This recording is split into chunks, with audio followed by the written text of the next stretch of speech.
There were many people in the Bible that were clearly and evidently filled with the Spirit of God.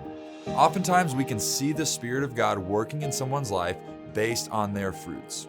Some are more obvious than others, and I call these people transparent.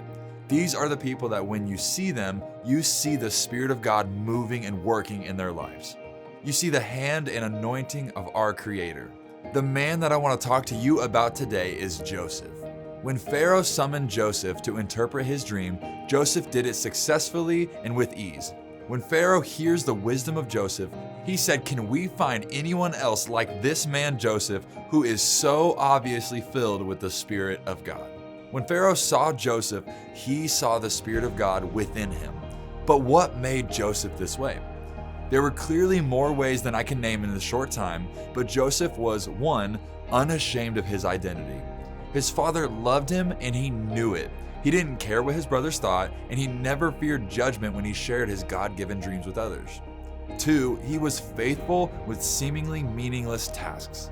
Joseph was a slave for 10 years against his will, and can you imagine the boring and monotonous tasks that he had to complete every single day? He was so faithful with these things that he was given a promotion and was given dominion over his slave master's property. 3, he feared the Lord greatly. When we fear God, we fear no one and nothing else. When Joseph was sold into slavery, there was no note of him resisting or fighting back. And because of his fear of the Lord, he did not fear anything that man could do to him. And number 4, he had a Christ-like compassion and self-control. When Joseph's brothers were brought to him after he became king, they did not know his identity.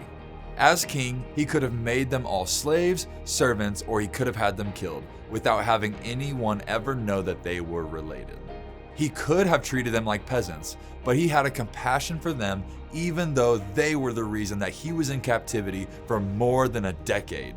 God calls us to be transparent leaders. Our desire should be for when people see us, they see the Spirit of God at work within us. Today, ask God what it looks like for you to be a transparent leader for His kingdom.